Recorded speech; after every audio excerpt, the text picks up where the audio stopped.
నేను 5 ఎకరాల పొలం పెట్టినా, దగ్గర దగ్గర 10 లక్షలు పెట్టుబడి అయింది. ఈరోజు 3 బండ్లు కొట్టినాము కాయలు. కొదవారి ఇంకా 2 బండ్లు కాయలు ఉంటే 4,000కి ఇచ్చావా 5,000కి ఇచ్చావా అని అడుగుతున్నారు. దిక్కు తెలియక రైతులము ఏదైనా గవర్నమెంట్ ఉంటే ఆదుకోవాలని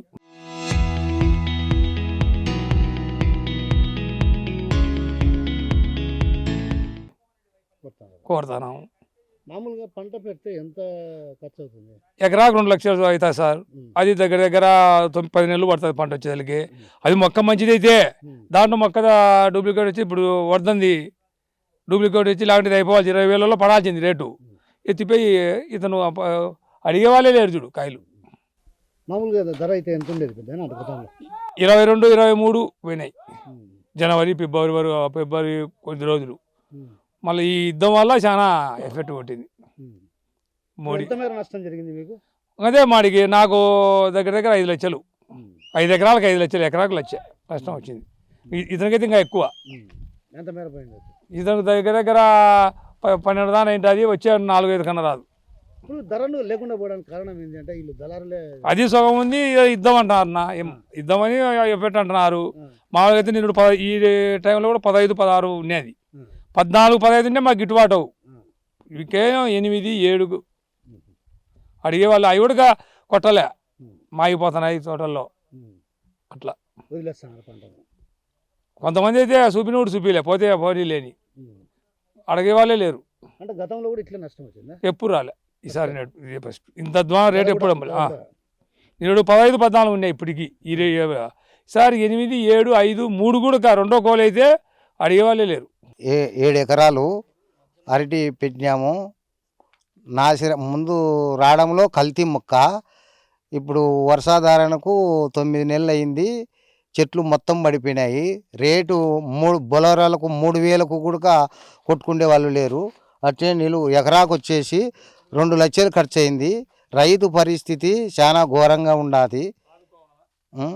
ప్రభుత్వం ఏదైనా ఉంటే ఆదుకోవాలా. మామూలుగా పంట ఎన్ని సంవత్సరాలు, ఎన్ని నెలలకు పంట వస్తుంది? పంట 6 నెలలకు గొల వేసి 11 నెలలకు అయిపోవాలా. అట్లాంటిది ఇది ఏదో కల్తీ మొక్కల వల్ల ఇది రాలేకపోయింది. దానికి తోడు పద్దన బండి వస్తుందనగా రాత్రి వర్షం పడింది. ఈ పరిస్థితి వచ్చింది. అంటే మామూలుగా ఒకవేళ గిట్టుబాటు ధర ఉంటే ఎంత ఎంత ఎంత అమ్మేవాళ్ళు?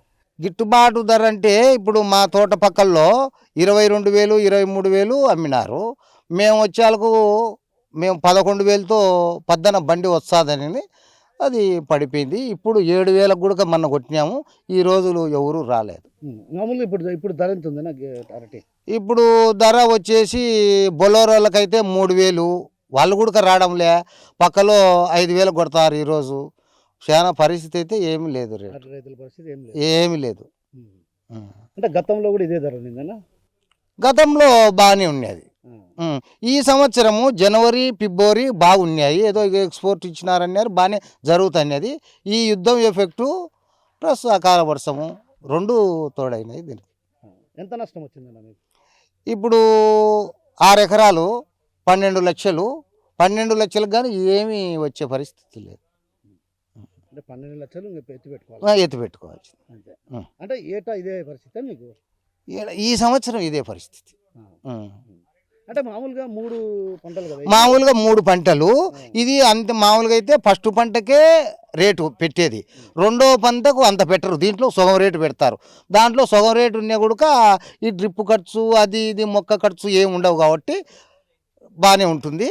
ఇప్పుడు ఫస్ట్ పంటకే ఇది ఖర్చు. అకాల వర్షానికి ఈదురుగాలులకు పంట నేలమట్టమైంది. చేతికి వచ్చిన పంట నేల కురిగిపోయింది. దాదాపు రైతులు ఎకరాకు 2 లక్షలు పెట్టుబడి పెట్టారు. ఇప్పుడు మన తోట అయింది 12 లక్షలు పెట్టుబడి అయింది. కానీ నాది ఇంతవరకు ఒక బండి పోలేదు, ఒక కాయ పోలేదు, ఎక్స్పోర్ట్ కాలేదు. వ్యాపారస్తులు సిండికేట్ అయ్యారు. మెయిన్ వ్యాపారస్తులు సిండికేట్ అయ్యి ఎంత కావాలంటే అంత డౌన్ అయ్యింది. ఇప్పుడు 3,000 కూడా కాయ పడిన కాయ అడిగేవాళ్ళు లేడు. ఇప్పుడు ప్రస్తుతం జరుగుతున్న ధర 7,000, 8,000, అబ్బా అంటే 9,000, అంతకు మించి జరగలేదు. ఇప్పుడు నేను గత సంవత్సరం మార్చి 25, 2025 నాటిన విట్రో G9 రకం. కానీ అందరి నాతో పాటి నాటిన మొక్కలు పంట క్లోజ్ అయింది. కానీ నాకు కల్తీ మొక్కల వల్ల రైతులు అట్లా నష్టపోయి నాశనం చేసినారు. కంపెనీ వాళ్ళు విట్రో వాళ్ళు. ఇప్పుడు ఈ రేపటికి సంవత్సరం 25కు సరిగ్గా ఈ రోజు కూడా నాకు పంట రాలేదంటే ఇంకా చూడండి కారణం. రైతులు అంతా ఇబ్బంది పెడుతున్నారు. ఒకవైపు ఇరాన్ అమెరికా యుద్ధం ఎఫెక్టు ఒకవైపు, ఇంకోవైపు వ్యాపారస్తుల సిండికేట్, ఇంకోవైపు ఇలా ప్రకృతి కనరేసిన రైతుల పరిస్థితి చాలా దయనీయంగా ఉంది. ఇప్పుడు రెండో కాలకు పెట్టుబడి పెట్టాలన్నా కూడా రైతుల దగ్గర సిల్లి గవ్వలేదు. ప్రభుత్వం తక్షణ సహాయం అందించి రైతులు వెన్నుదన్నుగా నిలవాలి. పులివెందుల నియోజకవర్గం కేవలం అరటి వ్యవసాయ ఆధారిత ప్రాంతం. దీనికి ప్రభుత్వం చేయూతనిస్తే తప్ప రైతు కోలుకునే పరిస్థితి లేదు. ఇంకోటి కూడా ప్రభుత్వం కూడా ప్రత్యామ్నాయ మార్గాలు ఆలోచించాలి. ఇప్పుడు ఏదైతే మన ముడి చమురు పెట్రోలు ఒక కంట్రీ కాకపోతే ఇంకో కంట్రీ నుంచి మనం తీసుకునే దిగుమతి చేసుకుంటున్నాం. అదేవిధంగా ఈ అరటి కూడా గల్ఫ్ కంట్రీస్ మీద ఆధారపడుకోకుండా వేరే ప్రత్యామ్నాయ ఆలోచించి రైతులకు అట్లా ఆలోచిస్తే ప్రభుత్వం కూడా రైతులకు ధర వస్తుంది, రైతులకు చేయూతనందిస్తుంది. ఇప్పుడు చాలా ఇబ్బంది పడుతున్నారు రైతుల పరిస్థితి. నేను కూడా ప్రభుత్వాన్ని ఒకటే విజ్ఞప్తి చేస్తున్నా, కేవలం మీరు సమీక్షలు మాత్రమే చేయకుండా ఆ సమీక్షలను క్షేత్రస్థాయి వరకు తీసుకెళ్లి రైతులకు సాయం చేయాలని, కేవలం నివేదికలు కాగితం మీద పరిమితం కాకుండా తక్షణ సహాయంగా నిలబడితే తప్ప ప్రభుత్వం రైతు కోలుకునే పరిస్థితి లేదు. అదేవిధంగా ప్రభుత్వం కూడా నివేదికలు తయారు చేసింది. పులివెందుల టీడీపీ ఇన్ఛార్జ్ బీటెక్ రావి గారు కూడా స్పందించారు. ఈ విషయం అరటి రైతుల విషయం ప్రభుత్వం దృష్టికి తీసుకెళ్లాడు. ప్రభుత్వం కూడా నేను ప్రభుత్వం ద్వారా రిక్వెస్ట్ చేస్తున్నా కూడా ఓ పార్టీ కార్యకర్తగా కాకుండా ప్రభుత్వం రైతు బిడ్డగా ప్రభుత్వం కూడా తక్షణ సహాయం అందించి రైతులకు ఆర్థిక చేయూత అందిస్తే మళ్ళా పంటకు అవకాశం ఇవ్వాలని రైతులకు ఇప్పుడు రైతుల దగ్గర చిల్లి గవ్వలేదు. ఇలా లక్షలు వెచ్చించి నష్టపోయినారు. ఇప్పుడు రెండో గల పెట్టాలన్నా కూడా ఒక ₹10 లేదు. ఇవన్నీ తీసుకోవాలంటే లేనిపోని ఖర్చు. దయచేసి ప్రభుత్వం కూడా అరటికి కూడా ఒక స్టాండర్డ్ రేటు నిర్ణయించి ఎంఎస్పి నిర్ణయించి రైతులకు కూడా అండగా నిలవాలి. ప్రభుత్వం కూడా వెంటనే ఉద్యాన శాఖ అధికారులను క్షేత్రస్థాయికి పంపించి రైతుల వివరాలు తెలుసుకోవాలి. ఇంకో విషయం, ఇక్కడ క్షేత్రస్థాయి అధికారులు అయితే సచివాలయ ఉద్యోగులు ఇచ్చారు, హార్టికల్చర్ వాళ్ళ ఆదేశాల మేరకు వచ్చారు. పొలిటికల్ లీడర్స్ కూడా వచ్చి విజిట్ చేశారు. వాళ్ళ తప్పేం లేదు. పొలిటికల్ లీడర్స్ వాళ్ళ ప్రభుత్వం దృష్టికి వచ్చారు. జిల్లా కలెక్టర్ కానీ వీళ్ళు కూడా వచ్చి రైతుల పరిస్థితి వివరిస్తే వాళ్ళకు వాస్తవాలు తెలుస్తాయి. సచివాలయ ఉద్యోగాల మీద ఆధారపడకుండా కలెక్టర్ కూడా క్షేత్రస్థాయి పర్యటనలు చేస్తే తప్ప ప్రాథమిక నివేదిక పరిమితం కాకుండా తక్షణ సహాయంగా ఎంతో అంత తోడ్పాటు అందిస్తే తప్ప రైతు కోలుకోలేడు. ప్రభుత్వం కూడా ఆ విధంగా ఆదుకుంటుందని కోరుకుంటున్నా. ఇది రైతుల డిమాండ్ ప్రధానంగా. ఎకరాకు 2 లక్షలు అవుతుందన్న. ధర ఎంత ఉంది ఇప్పుడు? ఇప్పుడు ధర 7,000, 8,000, అబ్బా అంటే 9,000. ఇప్పుడు కింద పడిన కాయ ₹2 కూడా కొట్టుకోవడం లేదు. ఓరక తీసుకుంటాని కూడా పోవడం లేదు. కాయ చిన్న గీరమనే కొనేవాళ్ళు లేరు. 60% కొనేవాళ్ళు లేరు. 70% కాయ కొనేవారు. రేటు ఉంటే 50% నుంచి కాయ కొడతారు వ్యాపారస్తులు. రేట్ లేకపోతే మన బంగపోవాలా. ఇప్పుడు రైతుల పరిస్థితి ఎలా ఉందంటే, వ్యాపారస్తు వస్తాడు, సేట్లు తోటకు వస్తారు, మీతో తోట ఇంకా 20 రోజులు కాలేదు, ఇంకా మీ కాయ టైట్ కావాలంటారు. ఓసారి వెళ్ళిపోతారు.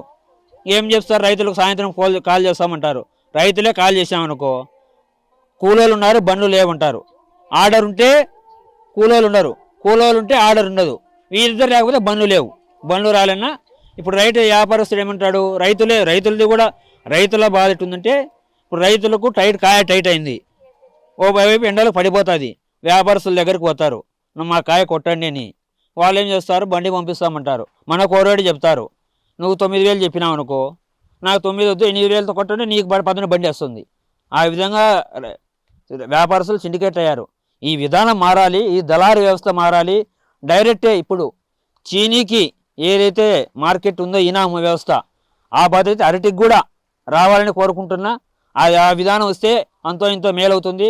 త్వరలోనే ఇవన్నీ కూడా అన్ని రైతుల బాధలు ఆలోచించి బీటెక్ రవి గారు, మాజీ జెడ్పీటీసీ పోరెడ్డి ప్రభాకర్ రెడ్డి గారు ఇముకుట్ల దగ్గర ఫుడ్ ప్రాసెసింగ్ యూనిట్ మొదలు పెడుతున్నారు. ఆ పనులు కూడా జరుగుతున్నాయి. దాదాపు 2-3 నెలల్లో అది కూడా కంప్లీట్ అవుతుంది.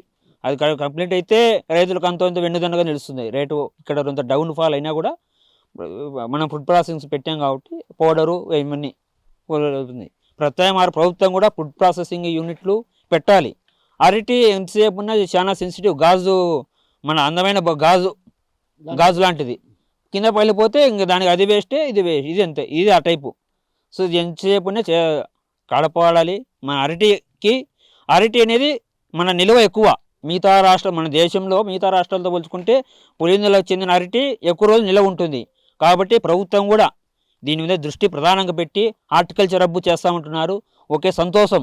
ఇటువంటి పరిస్థితులు వచ్చినప్పుడు కూడా వెన్నుదన్నుగా నిలిచి హార్టికల్చర్ హబ్కు తోడ్పాటు అందించాలి. హార్టికల్చర్ హబ్కు ప్రధానమైన సెంటర్ ఆఫ్ రాయలసీమకు సెంటర్ పులివెందుల, ఎక్కువ చేని అరటి హార్టికల్చర్ హబ్ కేంద్రంగా మరిన్ని ఫుడ్ ప్రాసెసింగ్ యూనిట్లు త్వరగా నెలకొల్పి ఇరాన్ గల్ఫ్ కంట్రీస్ మీద ఆధారపడకుండా ప్రత్యామ్నాయ మార్గాలు ఆలోచించాలి.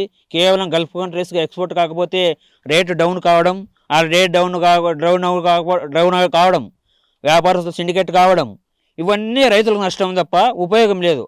ప్రత్యామ్నాయ మార్గాలు ఉంచాలా. మనం ఎంతసేపు గల్ఫ్ కంట్రీస్కే పోతున్నాయని కాకుండా మన మార్కెట్ గొప్పది, 140 కోట్ల జనాభా.